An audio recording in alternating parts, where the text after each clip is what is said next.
जैसे एक और एग्जाम्पल देख लो, जैसे केवल शियर स्ट्रेस लगी हो,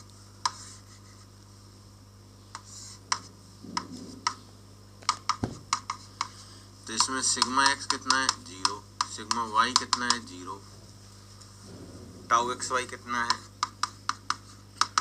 +5।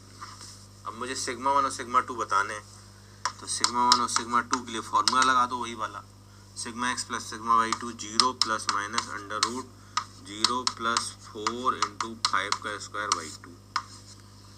तो सिग्मा 1 और सिग्मा 2 आ जाएंगे, एक आ जाएगा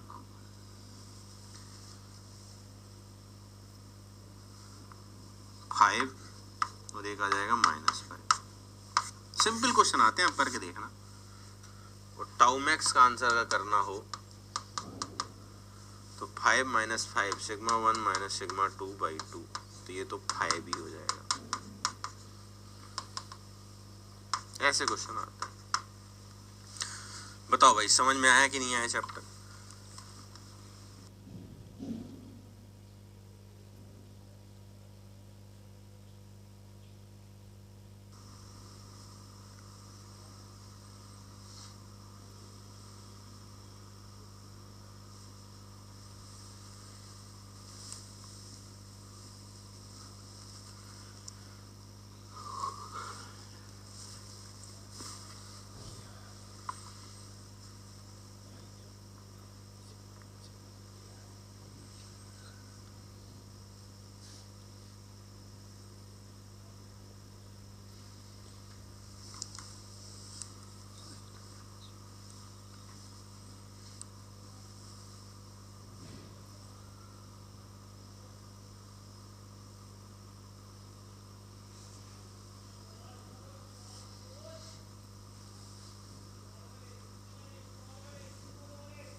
ऐसे क्वेश्चन आते हैं करने के लिए।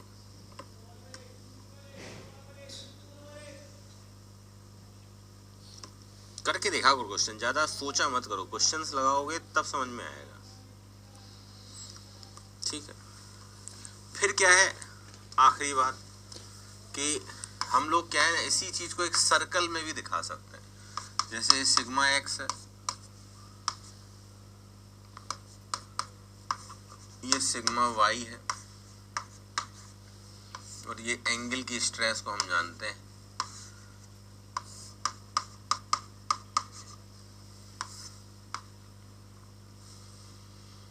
एंगल के स्ट्रेस को जानते हैं हम लोग सिग्मा एन और टाउ के नाम से। ठीक है, इसी चीज को हम एक सर्कल से भी रिप्रेजेंट कर सकते हैं। आपको मैंने बताया था कि किसी भी जगह की रिजल्टेंट स्ट्रेसेस एक सर्कल में दिखती हैं। ठीक है, और उसी सर्कल को हम बोलते हैं मोहर सर्कल। तो मोहर सर्कल में बनाया जा सकता है, जैसे मान लो यहां बना दिया गया, ठीक है, यहां बना दिया गया। आपके सिलेबस में नहीं है इसलिए कुछ ज्यादा जानने की जरूरत नहीं है, गेट वाले बहुत डिटेल में पढ़ते हैं। मोहर सर्कल बना दिया, तो मोहर सर्कल क्या है? जैसे मैं कहूंगा कहीं की स्ट्रेस सिग्मा एक्स है, टाउ एक्स वाई है इस प्लेन की, कहीं की सिग्मा वाई और टाउ वाई एक्स है, किसी और प्लेन पे टाउ डैश और सिग्मा एन है, मतलब अलग अलग प्लेन की स्ट्रेस अलग अलग हैं। तो यहाँ पे जो मोहर सर्कल पे अलग अलग पॉइंट होता है, ये पॉइंट मोहर सर्कल का दिखाता है डिफरेंट प्लेन को, कि point in Mohr circle represent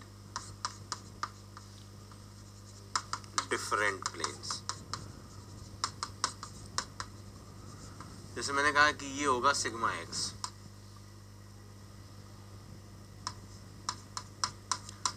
tau X Y, ठीक, और यहां मान लीजिए होगा सिग्मा वाई, यहां होगा सिग्मा वाई और टाउ वाई एक्स।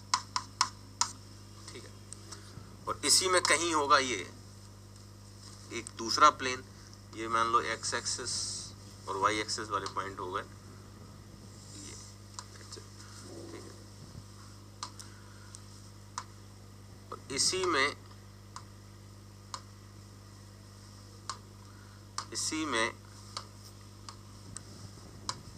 इस पॉइंट को ए कह देते हैं, इस पॉइंट को बी कह देते हैं। तो ए रिप्रेजेंट कर रहा है एक्स फेस को और बी रिप्रेजेंट कर रहा है वाई फेस को, और इसे हम अगर सी कह दें तो कहीं पे ये प्लेन भी होगा एक पॉइंट, और उस प्लेन की स्ट्रेसेस होंगी एक्स फेस से थीटा डिग्री क्लॉक घूमते हो। तो ध्यान ये रखना है यहाँ थीटा डिग्री नहीं 2 थीटा घूमा जाता है। जैसे ए से बीच का एंगल यहाँ 90, तो यहाँ देखो कितना है ए और बी के बीच का एंगल 180, मतलब दोगुना एंगल में दिखता है वो पॉइंट।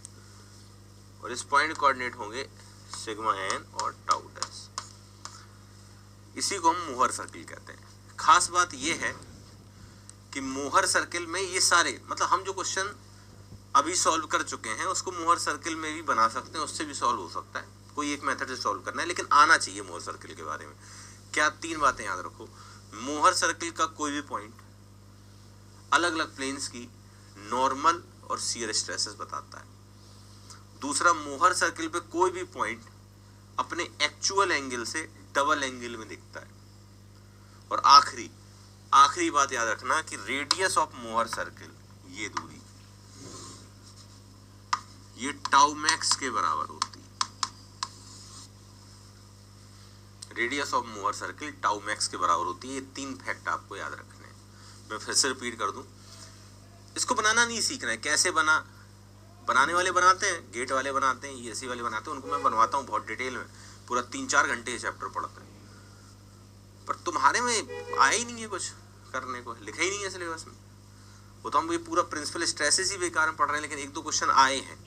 मतलब पूरे 20 साल में जोड़ो तो 6-7 क्वेश्चन आए हैं इस चैप्टर से भी, इसलिए पढ़ा रहा हूँ। ठीक है, तो 3 बातें याद रखो।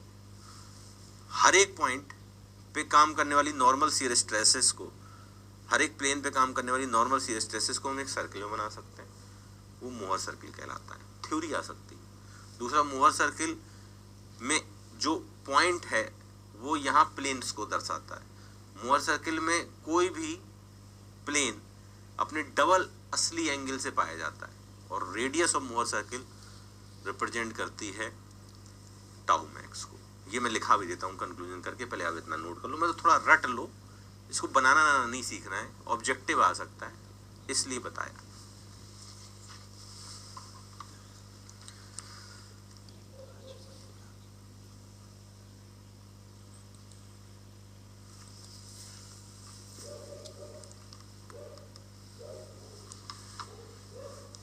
बस चैप्टर खत्म होने वाला है, फिर ब्रेक देते हैं।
तीन पॉइंट मैं लिखा देता हूँ, इनसे बहुत क्वेश्चन आता है, यही सीधे ही आएंगे।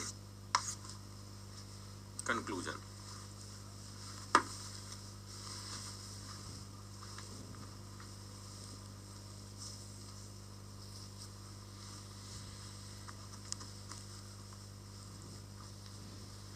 कंक्लूजन का पहला point, the radius of Mohr circle, the radius of Mohr circle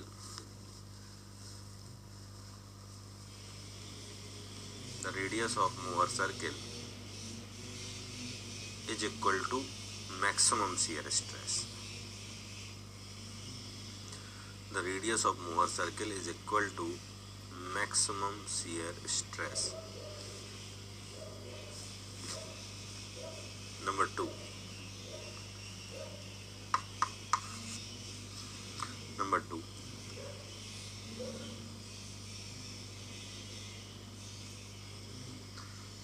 खैर वो लिख भी चुका हूं, लेकिन एक बार फिर से लिख लो। Any point in mover circle represent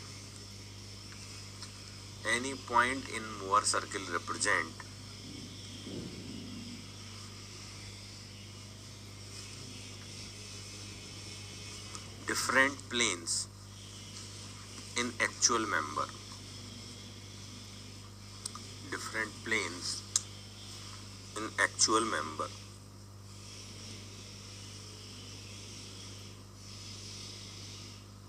अगला,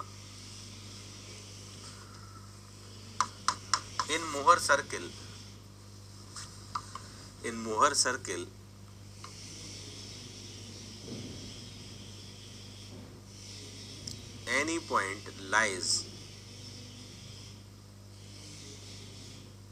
any point lies double from its original angle.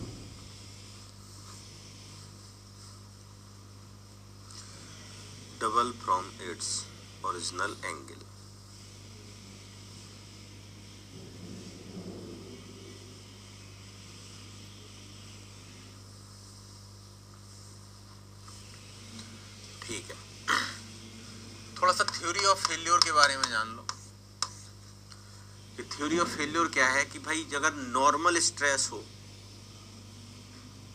Tension test हो, तो यील्डिंग से फेल होता है। लेकिन नॉर्मल और शियर स्ट्रेस दोनों हो, मतलब जिसे कंबाइंड स्टेट ऑफ स्ट्रेस कहते हैं, नॉर्मल शियर दोनों हो, तो हम देखते हैं अलग अलग प्लेन्स पे स्ट्रेसेस अलग अलग आती हैं। तो फेल्योर कैसे होगा ये बताना आसान नहीं है, क्योंकि टेंशन टेस्ट तो हमने किया है और टेंशन टेस्ट में हमने केवल नॉर्मल स्ट्रेस लगाई थी। लेकिन सोचो जब नॉर्मल और शियर स्ट्रेस दोनों लगाएंगे तब फेल कौन होता है, कैसे होता है, ये साइंटिस्ट बताते हैं। तो थ्योरी ऑफ फेल्योर और कुछ नहीं, डिफरेंट साइंटिस्टों का ओपिनियन है। सिविल वालों को तो पढ़ना ही नहीं है, सिलेबस में ही नहीं है। मैकेनिकल वालों को भी थोड़ा सा पढ़ना है, तो दोनों लोग थोड़ा थोड़ा जान लो, कहानी खत्म करते हैं, चैप्टर खत्म। मतलब ये चैप्टर आया क्यों, मैं लिख दे देता हूं। ये बात ध्यान रखना कि aim of this chapter is to determine failure stresses under combined stress condition. मतलब अगर मैं कहूं कि ये शाफ्ट में अगर हमने एक्सियल लोड लगाया तो ये फेल होगा टेंशन टेस्ट से।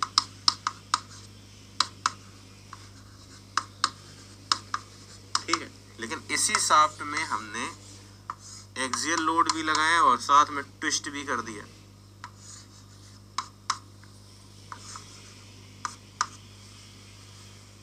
तो इसमें शियर भी आ जाएगा और नॉर्मल भी आ जाएगा। ऐसा कोई टेस्ट तुमने नहीं किया भैया, ऐसा कोई टेस्ट ही नहीं हुआ।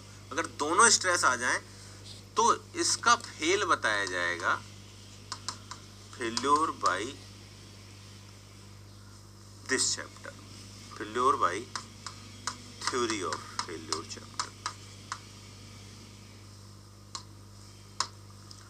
और थ्योरी ऑफ फेल्योर क्या है? ओपिनियन ऑफ डिफरेंट साइंटिस्ट है। अलग अलग साइंटिस्ट बताते हैं कि भैया ऐसा कर दो, फेल हो जाएगा या सेफ हो जाएगा। फेल्योर नहीं कराना, कराना सेफ है, मतलब बताते हैं कि ऐसा होगा तो फेल हो जाएगा, इसके अंदर रहना। तो हर साइंटिस्ट अपना एक ग्राफिकल रिप्रेजेंटेशन देता है, याद कर लेना है, क्योंकि हमें डिटेल में तो पढ़ना नहीं है। लेकिन पहले बताओ इस चैप्टर का मतलब समझ में आया? इसका फेल हम बता सकते हैं, इसका फेल हम नहीं बता सकते। इसका टेस्ट किया हमने यील्डिंग से, इसका कोई टेस्ट नहीं हुआ।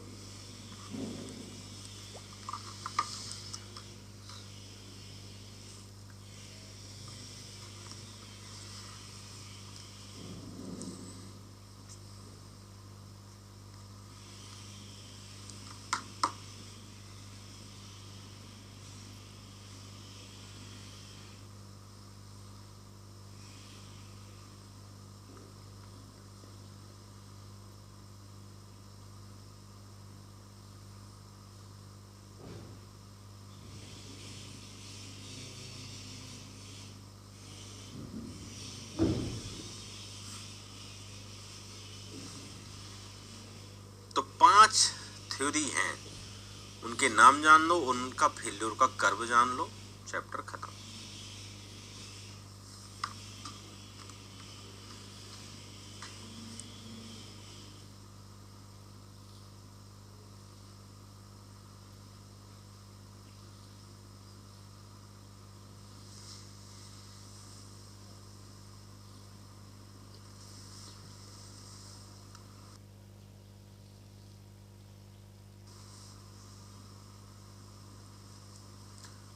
M of this chapter, CH chapter को शॉर्टकट में ऐसे ही लिखते हैं, is to determine failure stress under combined stress condition.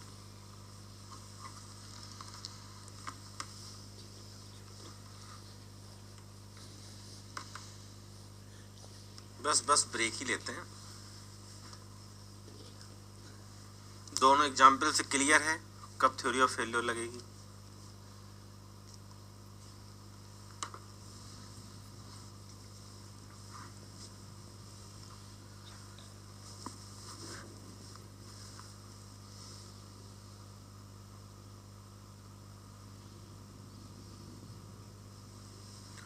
ठीक है, तो there are 5 theory of failure.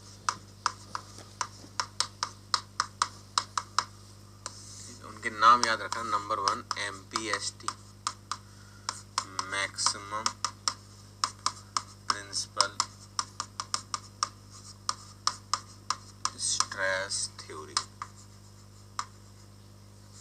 या इसको मैक्सिमम नॉर्मल स्ट्रेस थ्योरी भी कहते हैं।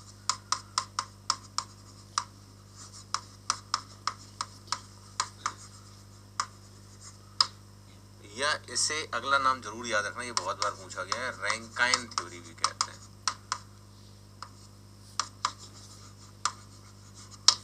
तीन नाम, ठीक है। तो ये बस इतना याद रखो, locus of failure point square होता है। मतलब ये साइंटिस्ट एक स्क्वायर बना के देता है, कहता है इसके अंदर रहना सेफ जोन है।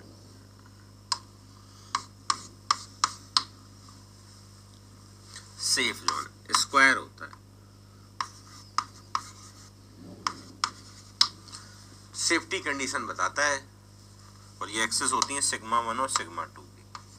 मतलब प्रिंसिपल स्ट्रेसेस को इस जोन के अंदर होना चाहिए। इसने बताया, मैंने नहीं बताया, इसलिए याद ही रखना है। ऐसी दूसरी थ्योरी होती है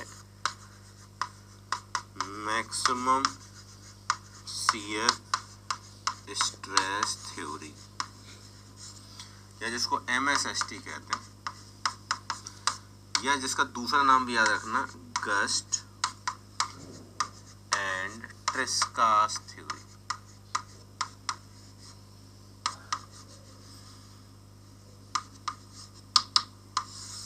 ठीक है, तो इसका लोकस याद रखना। बस ये पांचों के याद रखो। इन्होंने क्या कहा, locus of failure points is hexagon. ये हेक्सागन बना के देते हैं कि भाई इसके अंदर रखना है। इस तरह का हेक्सागन होता है।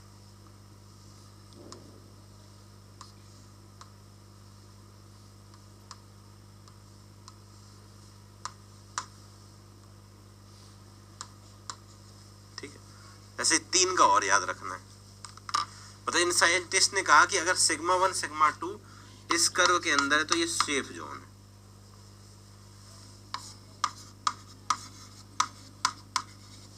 मतलब किसी भी कंपोनेंट में आने वाली सिग्मा 1 सिग्मा 2 अगर इस कर्व के अंदर लाई करती हैं तो कंपोनेंट सेफ है।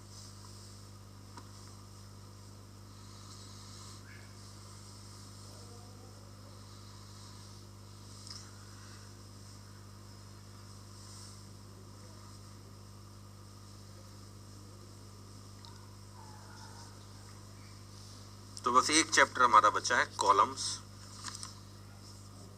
बहुत आराम से ख़त्म हो जाएगा।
सूरज उसमें कुछ नहीं आता जेई में, एक फार्मूला PD/2T होता है, तो सिलेबस में नहीं है। प्रेशर वेसल्स सिलेबस में नहीं। जितना है गेट का सिलेबस क्यों देख रहे हो भैया? गेट की फीस 90,000 है, आपने भरे होंगे 25-30 हज़ार रुपये, तो गेट का सिलेबस थोड़ा ना पढ़ाया जाएगा, और ना गेट के लेवल पे पढ़ाया जाएगा। टाइम भी तो बहुत ज़्यादा है। यहाँ टाइम मुझे मिला गया है 45 आवर में सोम कंप्लीट करना है, ये ऑफिशियली दिया गया है, और वहाँ पे 90 आवर में सोम कंप्लीट होता है। तो डिफरेंस है। आप गेट का सिलेबस क्यों एक्सपेक्ट कर रहे हैं कि गेट का पढ़ा दिया जाएगा, सब कुछ तूफान मचा दिया जाएगा?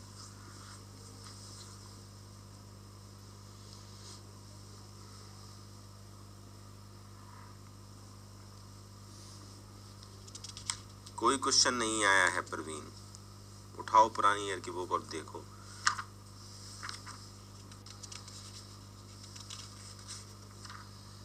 बताना है तो मैं 2-4 फॉर्मूले बता दूंगा, वो बात अलग है, लेकिन प्रेशर वेसल से बिल्कुल क्वेश्चन नहीं आए हैं ऑब्जेक्टिव में। जेई में, ESC गेट में तो बहुत आए।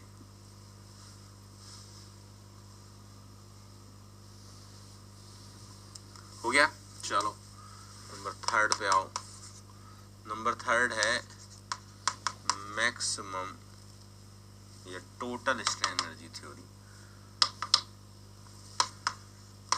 Total strain energy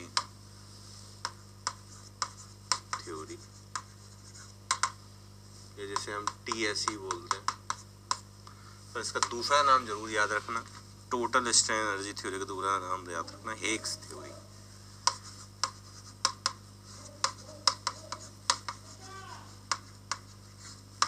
हेग्स theory. बस तो फिर संदीप जी समझ गए होंगे। नहीं है, कोई नहीं है। प्रेशर वेसल से कोई क्वेश्चन नहीं आए हैं, सिविल की बुक में तो बिल्कुल नहीं आए। मैकेनिकल में जितने आए मैं 2-4 फॉर्मूले बता दूंगा, हो जाएंगे। जी समझ।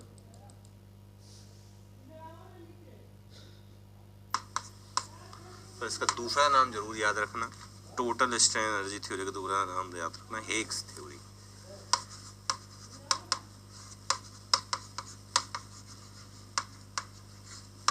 हेग्स थ्योरी। बस तो फिर संदीप जी समझ गए होंगे। नहीं है, कोई नहीं है। प्रेशर वेसल से कोई क्वेश्चन नहीं आए हैं, सिविल की बुक में तो बिल्कुल नहीं आए। मैकेनिकल में जितने आए मैं 2-4 फॉर्मूले बता दूंगा, हो जाएंगे।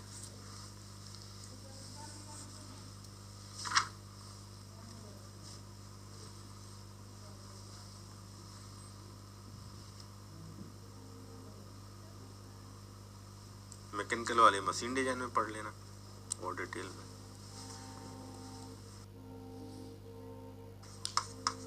लोकस ऑफ फेल्योर एलिप्स होता है। इन्होंने एलिप्स बनाया है कि भैया ये है सेफ जोन। ठीक, अगला है मैक्सिमम नॉर्मल स्ट्रेन थ्योरी।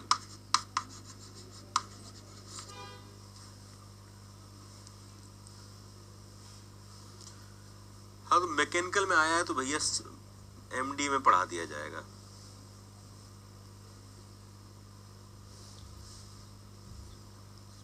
जितना आया है सिविल में तो बिल्कुल नहीं आया है, लेकिन हाँ थोड़ा बहुत मैं बता दूंगा, टाइम बचेगा तो बिल्कुल बता दूंगा।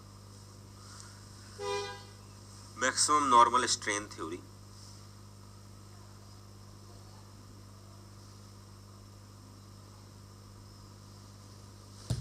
अच्छा इसका दूसरा नाम जरूर याद रखना, सेंट वीनर्स थ्योरी।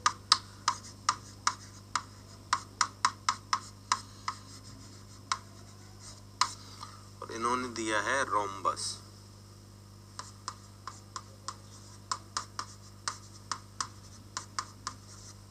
रोम्बस बनाया है।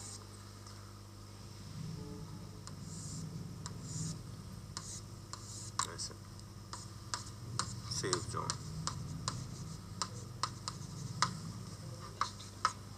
एक आखिरी और जान लो, चैप्टर खत्म, फिर ब्रेक लेते हैं।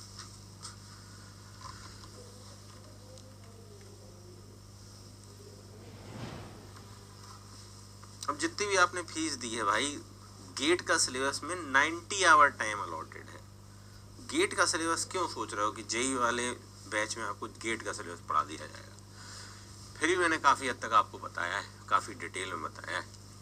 अब जितना समय मुझसे कहा गया 45 आवर आपको दिए गए हैं पढ़ाने के लिए, और मैंने 45 आवर से ज़्यादा ही दिए हैं आपको, और मैंने बिल्कुल भी टाइम वेस्ट नहीं किया है आपका। मैंने 100% अपना दिया है। बाकी आपके कैलिबर पे है कि आप कितना गेन कर पाए।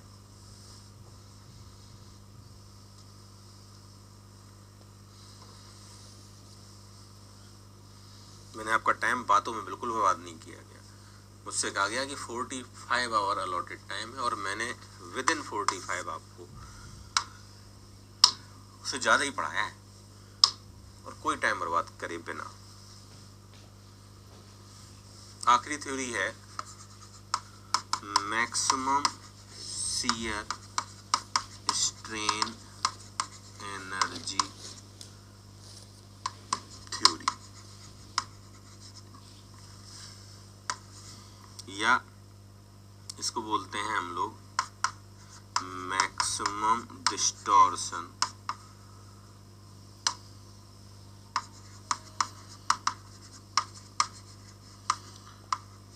Energy theory,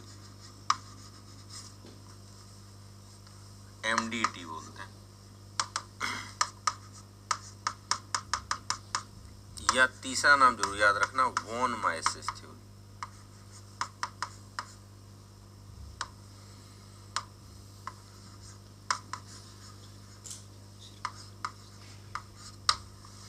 von Mises theory.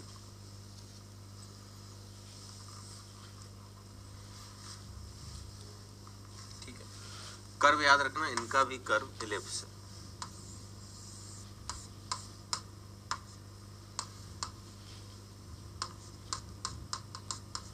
तो चलिए ये चैप्टर भी खत्म हुआ। ब्रेक के बाद हम लोग कॉलम और थोड़ा बहुत प्रेशर वैसर देख लेंगे। मैं देख लेता हूँ मैकेनिकल की बुक में कितना आया है, अगर ज़्यादा होगा तो फिर मशीन डिजाइन में पढ़ा दिया जाएगा, ठीक ठाक होगा तो पढ़ा देंगे आज के टाइम में। ठीक है, सिविल वालों को नहीं पढ़ना है। तो चलिए ब्रेक के बाद मिलते हैं। हम लोग स्टार्ट करेंगे 1140 पे। ठीक है, 1140 आफ्टर ब्रेक हम लोग शार्पली शुरू करेंगे।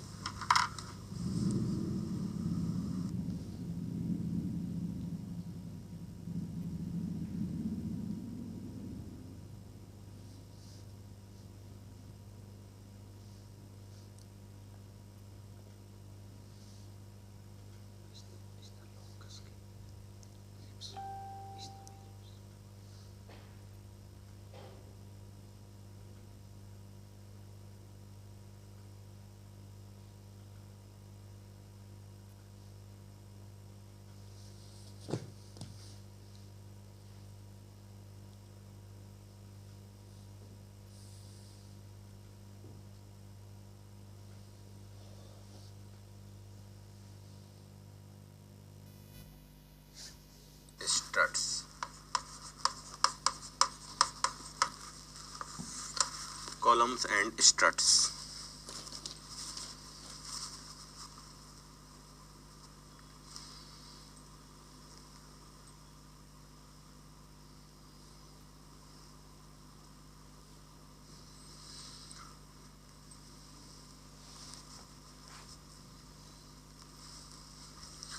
ठीक है, तो सबसे पहले डिफाइन करिए स्ट्रट्स को। स्ट्रट्स किसे कहते हैं, लिखिए। Structural member subjected to axial compressive load. Structural member subjected to axial compressive load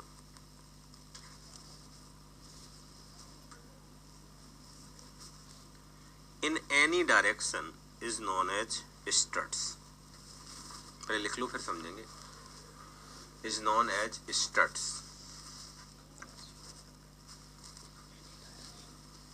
अब कॉलम की डेफिनेशन लिख लो। कॉलम किसे कहते हैं? कॉलम किसे कहते हैं? Structural member subjected to axial compressive load. Structural member subjected to axial compressive load in vertical direction is known as column. Structural member axial compressive load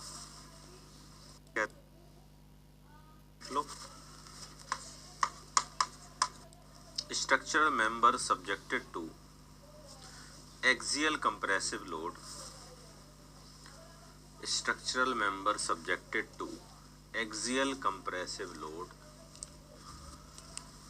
in vertical direction is known as column.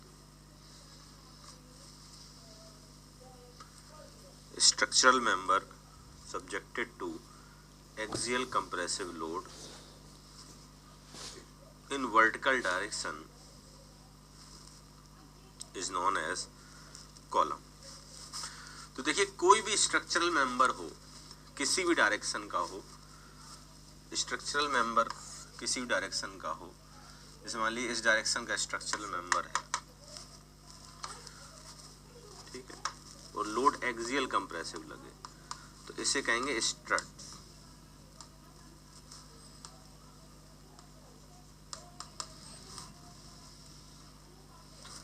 लेकिन अगर vertical direction का है, vertical direction का है और फिर axial compressive load लगा है, तब ये स्ट्रट्स तो है, ये भी स्ट्रट है, लेकिन वर्टिकल स्ट्रट है। वर्टिकल स्ट्रट को ही हम लोग कॉलम कहते हैं। नोट कर लीजिए इसको पहले। वर्टिकल स्ट्रट को हम लोग कॉलम कहते हैं, किसी भी डायरेक्शन का हो।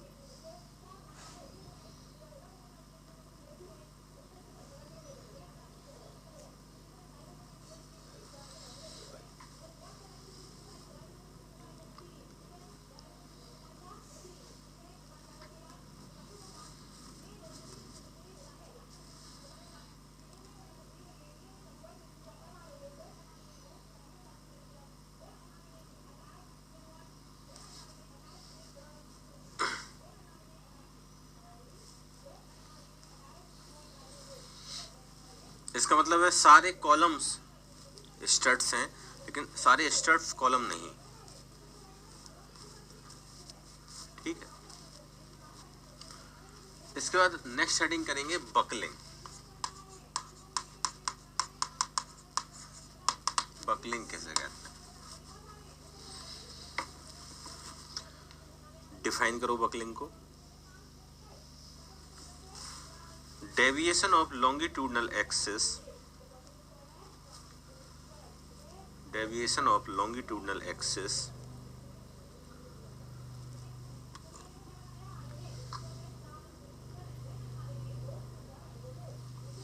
Under axial compressive load,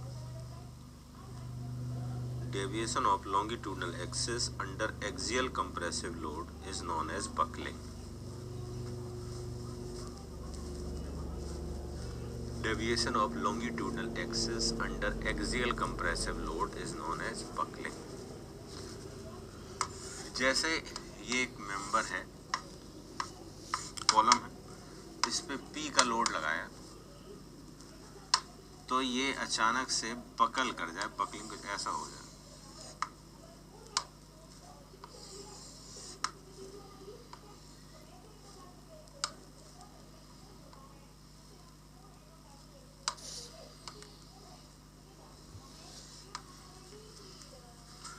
buckling हो गया, ये लॉन्गिट्यूडनल एक्सिस से ये बकल कर गया, ठीक है, बकलिंग हो गया।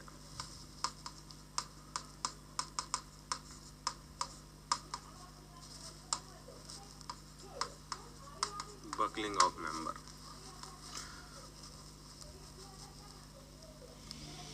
बकल कर गया है, ठीक है। तो यार एक चीज तो तुम समझ गए होगे कि जितना ज्यादा लेंथ होगी, एक आइडिया तो लग रहा है, लेंथ ज्यादा होगी बकल होने के चांसेस ज्यादा। तो ज्यादा लंबे कॉलम्स बकलिंग से फेल होते हैं। मतलब बकलिंग जो है वो कोई अच्छी चीज थोड़ी ना है। Buckling is a type of failure, fail होने को बकलिंग कहते हैं। बकलिंग हो गया इसका मतलब फेल हो गया। तो हम तुरंत कंक्लूड कर सकते हैं अगर लंबाई ज्यादा होगी तो ये वाला फेल्योर होगा, और अगर लंबाई कम होगी, मतलब ये फीलिंग है, अभी फॉर्मूला तो आएगा ही, अगर इसकी लंबाई कम होती तो इसको दबाते तो ऐसा नहीं होता है, बकलिंग नहीं होता। अब अगर दबाते ही जाते तो यहाँ पे क्रसिंग हो जाता। क्रसिंग का मतलब होता है यील्डिंग बाय कंप्रेशन।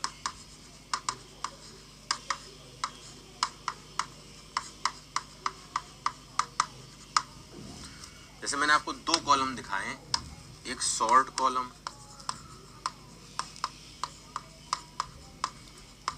और एक लॉन्ग कॉलम,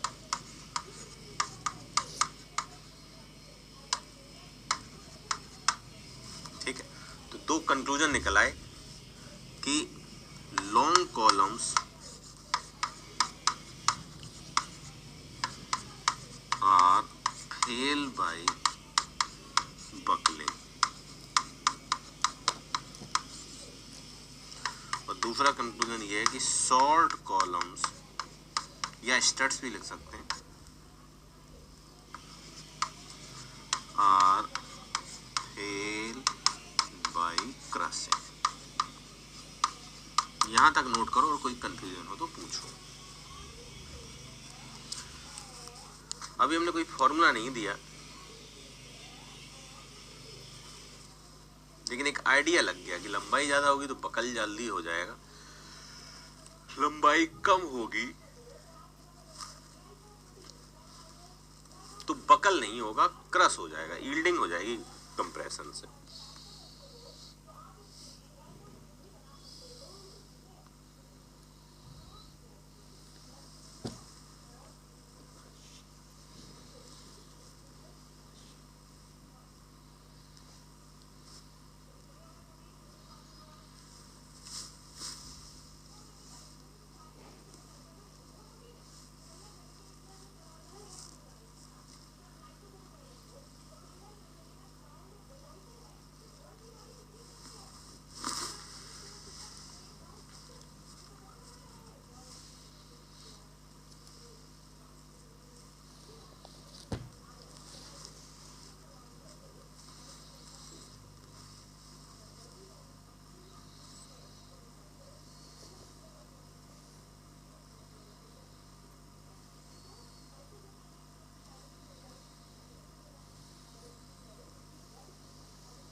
इट इज ठीक है।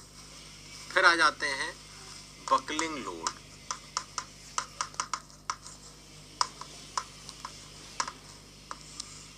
बकलिंग लोड क्या होता है, लिखिए, it is the maximum load, it is the maximum load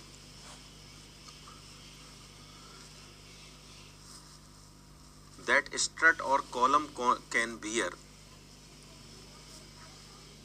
that strut and column can bear, that strut and column can bear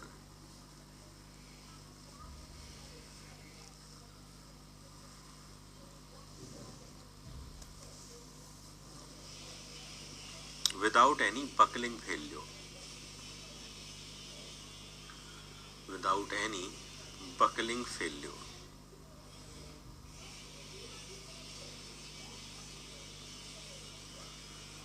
without any buckling failure। मतलब अगर किसी भी कॉलम पे इससे ज़्यादा लोड लग जाएगा, PE लिखते हैं या PB लिखते हैं, जैसे भी आप डिनोट करना चाहें, तो ज़्यादातर बुक में PB या P बकल लिखा होता है, BUC के। ये होता है pi square EI upon LE square. मतलब इससे ज़्यादा लोड अगर लग जाएगा तो कॉलम बकर हो जाएगा, और ये निकला है आहलर इक्वेशन से।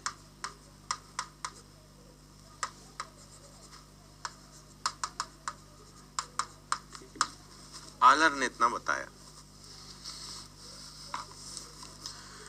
कि इससे ज़्यादा लोड लगाओगे आप तो कॉलम में बकलिंग हो जाएगी। तो असली लोड हमेशा बकलिंग लोड से कम लगाना है ताकि बकलिंग से फेल ना हो। जैसे यहाँ कौन सा टर्म क्या है आप जानते हो, E है यंग्स मॉडुलस,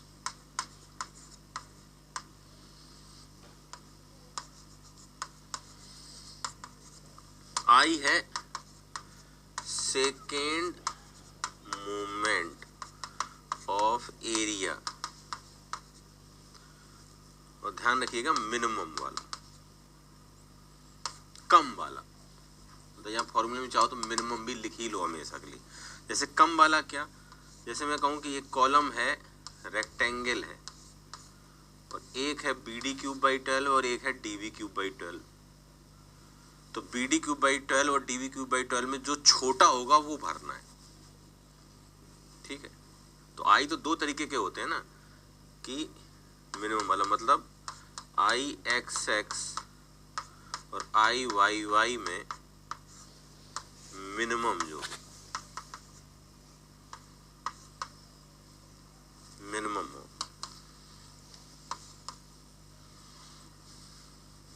ठीक है। इन दोनों में जो छोटा है, जैसे अपनी भाषा में बात करें तो BD³/12 और DV³/12 में जो छोटा है वो भरना है, ठीक है।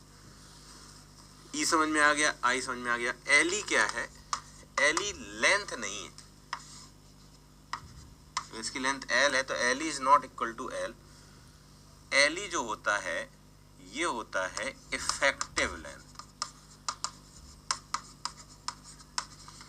Effective length of column. Obviously LE L पे डिपेंड करता है, LE होता है अल्फा टाइम्स L, और जहां अल्फा को कहते हैं, जहां अल्फा को कहते हैं लेंथ फिक्सिटी कोफिशिएंट।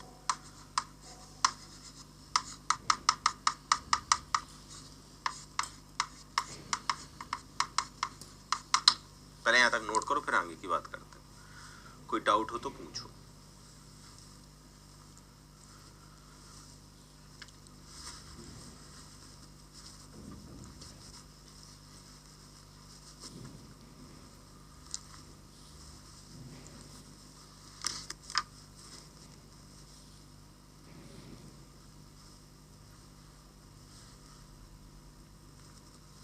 अब ये अल्फा कितना होता है देखते हैं, अल्फा कितना होता है देखते हैं, इस पे बात करेंगे। ये इफेक्टिव लेंथ कितनी होती है देखते हैं। वैसा कह सकते हैं एल ई और एल्फा ये डिपेंड करेंगे, depend on and condition of column, column की एंड कंडीशन डिपेंड करेंगे। कैसे, अभी देखते हैं। पहले तो ये फॉर्मूला हमेशा के लिए रट लेना है। कोई भी कॉलम हो, फॉर्मूला पाई स्क्वायर ई आई अपॉन एल ई स्क्वायर।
ठीक है, अब आ जाते हैं, क्योंकि एंड कंडीशंस कैसी है, कैसा खंबा है। अरे कॉलम का मतलब खंबा, यही आपके घर में जो लगा है उसी को पढ़ रहा हूं। अब एंड कंडीशंस कैसी होती हैं,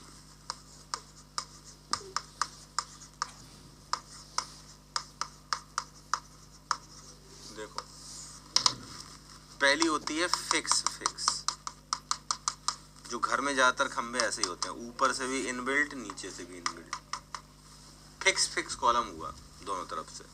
और सोचो अगर इसके ऊपर लोड लगाया तो ये बकल जो होगा यहाँ फिक्स है, नीचे भी फिक्स है, तो ये बकल होगा कुछ इस तरह से, बकलिंग कर्व बनेगा। ये रेड से बनाया मैंने बकलिंग कर्व।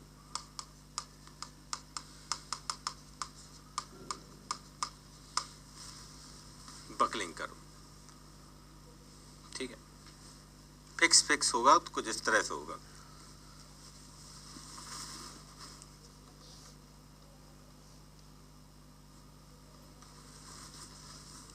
ठीक है, तो यहां पे अगर आप देखो तो एल ई जो है ना, एल ई जो है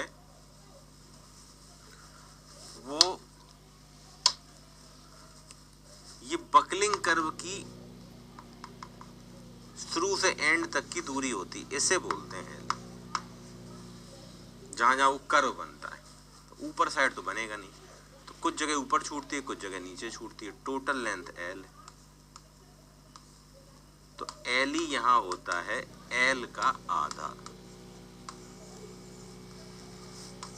ठीक है, अगर फिक्स फिक्स है, पहले सुन लो फिर लिखना। अगर सोचो फिक्स हिंज है,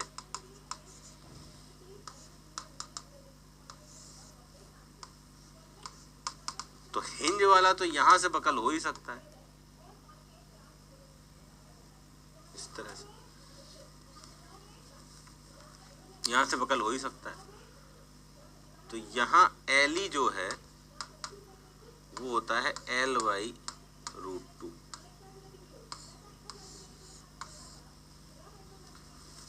फिर हिंज हिंज है,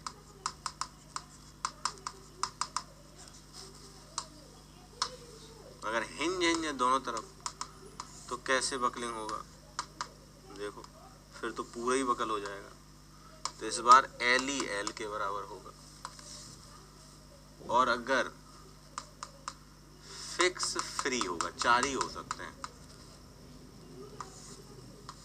तो अगर इसे बकल कराओगे, पी का लोड सब में लगा है, तो ये बकल कुछ इस तरह से होगा।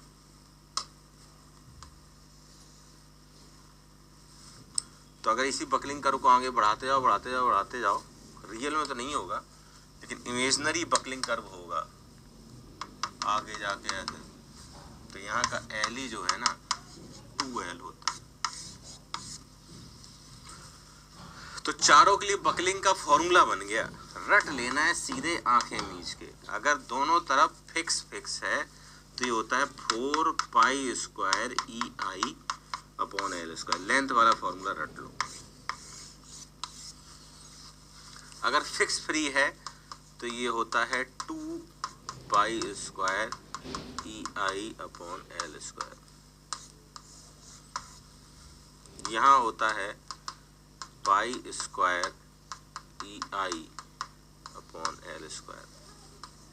अब लेंथ में लिख दिया मैंने फॉर्मूला, L ही हटा दिया, और यहाँ पे होता है pi square EI upon 4L square. अब देखते हैं क्वेश्चंस कैसे आते हैं।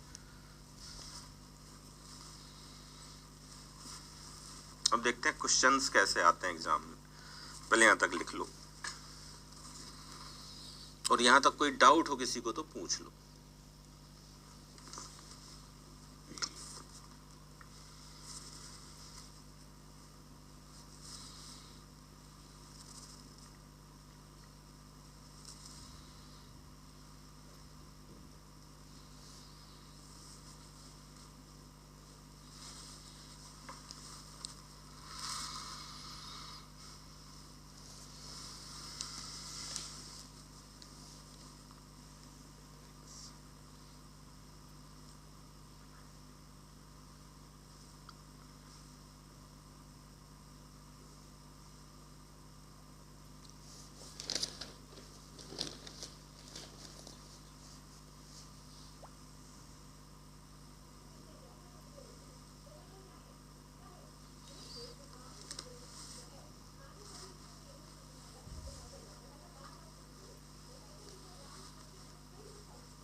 ये बहुत आसान चैप्टर है, कुछ कमी नहीं है। 4 फॉर्मूले रट लो, चैप्टर खत्म।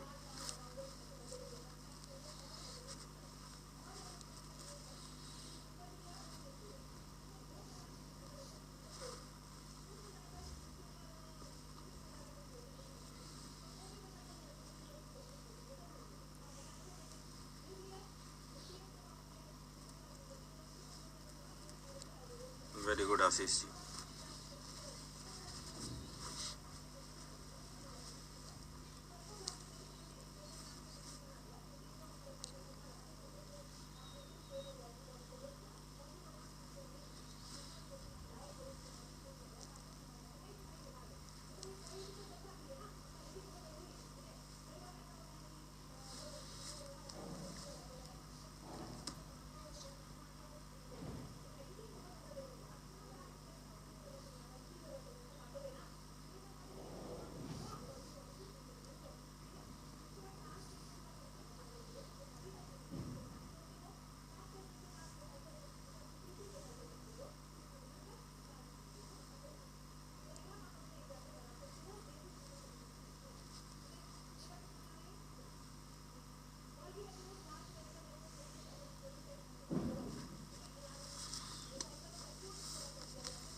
नोटेड हो गया। अब सुनो क्वेश्चन कैसे आते हैं, बहुत सिंपल। अगर बकलिंग लोड PB या PE, अलग अलग बुक में अलग अलग लिखा होता है, PE और कुछ नहीं, ये बकलिंग लोड है, ठीक है। अब कहीं PE लिखा होता है, कहीं PB लिखा होता है। तो वो एक ही है, मतलब ऊपर पी भी लिख दिया था, नीचे पी लिख दिया, कंफ्यूज ना होना। अगर बकलिंग लोड ज्यादा है, मतलब पीई और पी बकलिंग इज मैक्सिमम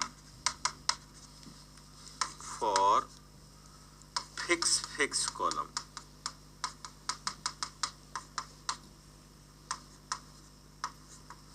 अब देखो ये वाला मैक्सिमम सबसे ज्यादा है फिक्स के लिए, end minimum for fix free column.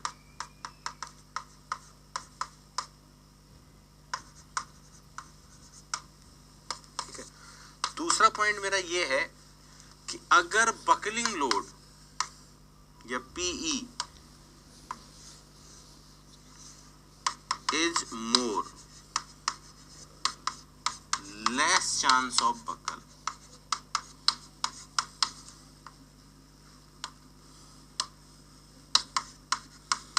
Buckle होने के चांस कम है,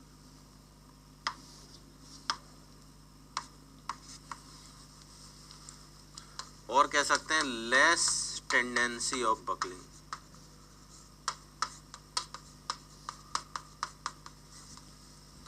और अगर पीई कम है तो मोर बकलिंग टेंडेंसी,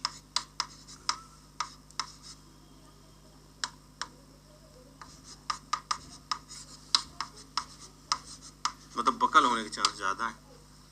भाई बहुत सिंपल, जिसका बकलिंग लोड ज्यादा है वो ज्यादा लोड बियर कर सकता है बकल होने के पहले।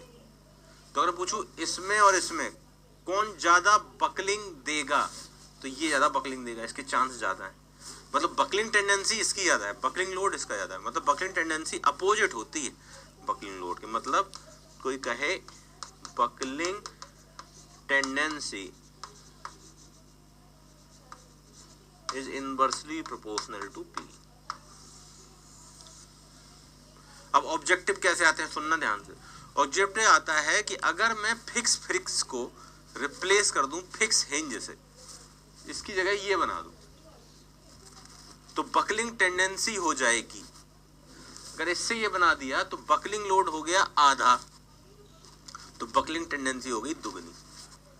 अगर मैं फिक्स को फिक्स फ्री बना दूं तो बकलिंग टेंडेंसी हो जाएगी, बकलिंग लोड हो गया 1/16, तो बकलिंग टेंडेंसी हो गई 16 गुना। ऐसे क्वेश्चन आते हैं, देख लो यहीं से ज्यादा क्वेश्चन आए। कोई डाउट हो पूछ लो। आधा चैप्टर खत्म हो गया, 2-3 चीजें और बताना बाकी है, कुछ दम थोड़ी ना है।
Which one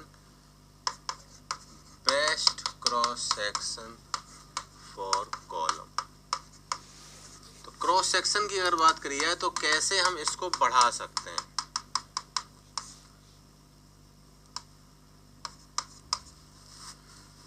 तो क्रॉस सेक्शन आई पे डिपेंड करता है, तो जो आई ज्यादा देगा वही बेस्ट होता है। तो ध्यान रखना सबसे best cross section hollow circular होता है।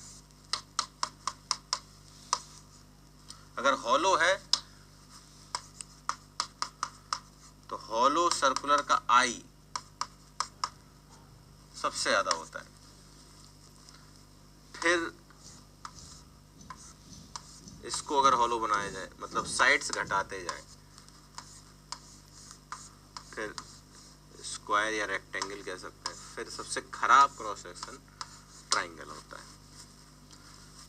तो हॉलो सर्कुलर बेस्ट है, इसका आई सबसे ज्यादा होता है। और अगर सॉलिड बनाए पूरा सॉलिड तो फिर उल्टा हो जाता है, सॉलिड के में ट्राइंगल सबसे बेस्ट होता है, स्क्वायर दूसरे नंबर पे होता है।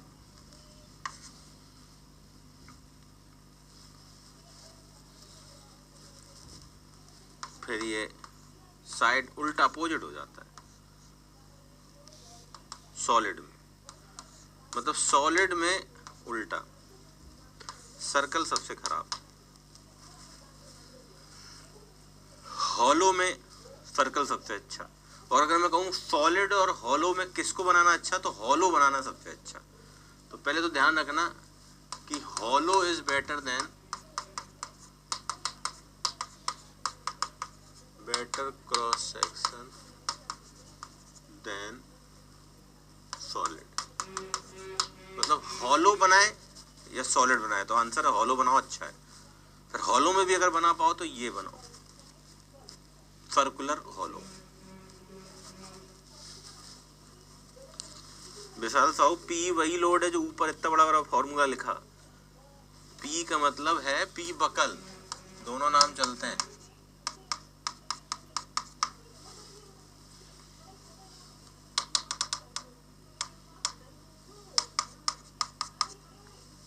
इतनी रामायण हो गई तो मैं पी ही नहीं पता।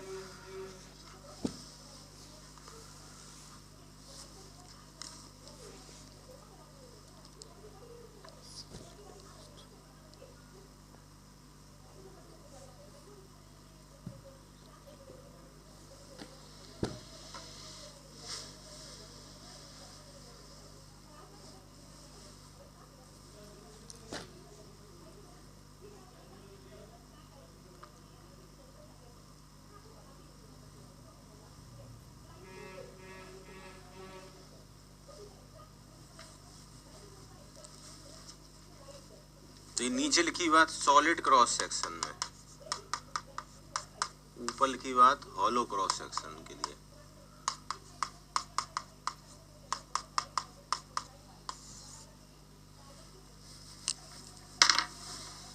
तो सॉलिड हॉलो में कौन बनाना चाहिए, हॉलो, और हॉलो में भी कौन बनाना चाहिए, सर्कुलर।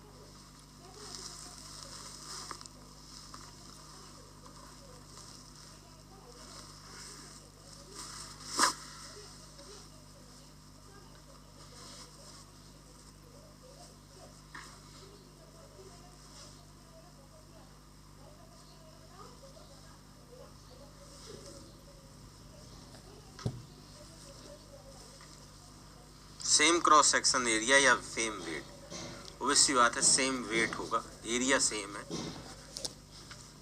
कंपेयर हो रहा है तो बराबर एरिया दिया गया होगा, एक जगह तो बराबर वेट दिया गया होगा।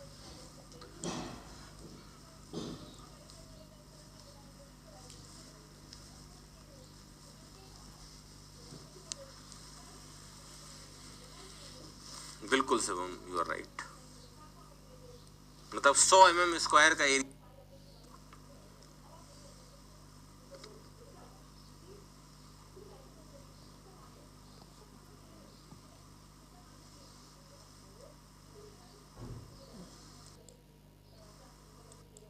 नेक्स्ट टर्म है radius of gyration.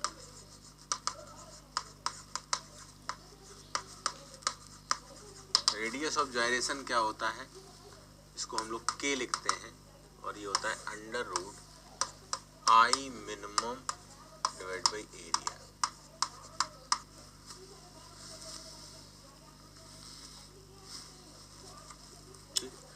I minimum divide by area. अब जैसे में उससे कहा जाए के निकालो और सर्कुलर क्रॉस सेक्शन, इसका के क्या होगा, तो इसका के क्या होगा, pi by 64 D power 4 divide by pi by 4 D square का अंडर रूट। सर्कल का के निकालेगा तो कितना आ जाएगा, ये 4 4 कट जाएगा, 16 बचेगा और 16 बाहर निकल आएगा अंडर रूट लेने पे, तो हो जाएगा हमारा डी बाई 4, या कह दो आर बाई 2 बचेगा। जैसे मुझसे कह दिया है स्क्वायर का निकालो, ए इसका के निकालो, तो क्या होता है a power 4/12 divide by a square under root.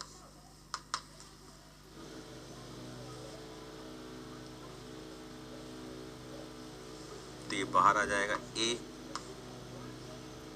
और 12 को अंडर रूट में लिख सकते हो, ए बाई अंडर रूट 12 या 2√3 लिख सकते हो। कैलकुलेशन देख लेना भाई। ऐसे आप किसी भी क्रॉस सेक्शन के लिए निकाल सकते हो। रेडियस ऑफ जाइरेशन निकालने के कई बार क्वेश्चन आए, आराम से करते रहना।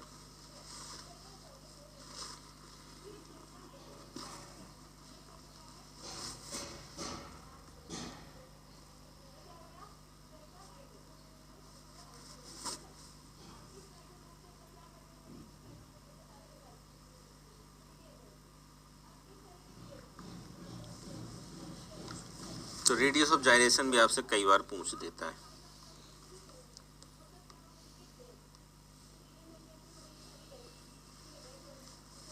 आखिरी टर्म और पढ़ना है इस चैप्टर में, चैप्टर खत्म। स्लेंडरनेस रेशियो, इतना नोट कर लो।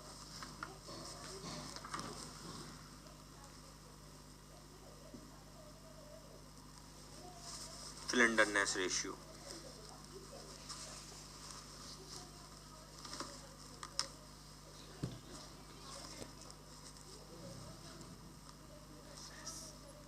और फिर एक क्वेश्चन लगाने हैं एसेंट्रिक लोडिंग वाले।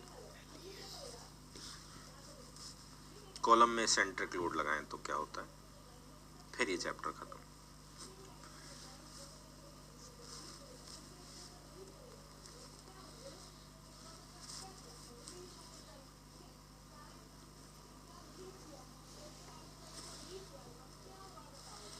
ठीक है, नेक्स्ट स्लेंडरनेस रेशियो।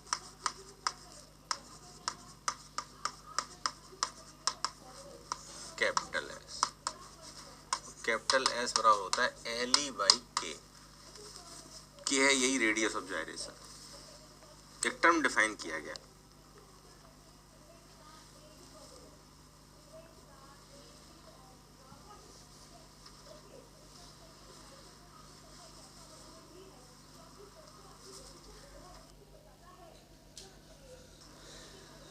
एक टर्म डिफाइन किया गया।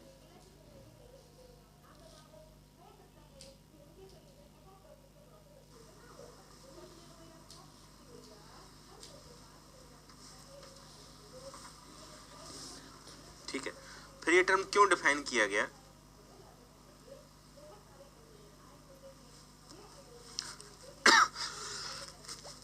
फिर ये टर्म क्यों डिफाइन किया गया भाई, क्यों बनाया है इसको, सोचो। एल ई क्या है, इफेक्टिव लेंथ, और के क्या है, रेडियस ऑफ जाइरेशन।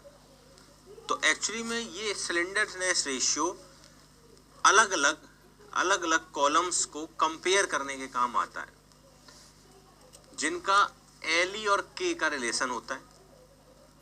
जैसे कैसे मैं बताता हूँ, जैसे देखो बकलिंग लोड को ही कंपेयर करना है, अलग अलग कॉलम के बकलिंग लोड को कंपेयर करना है। फॉर्मूला क्या होता है, पाई स्क्वायर ई आई अपॉन एल ई स्क्वायर। एक काम करो यहाँ पे कि यहाँ पे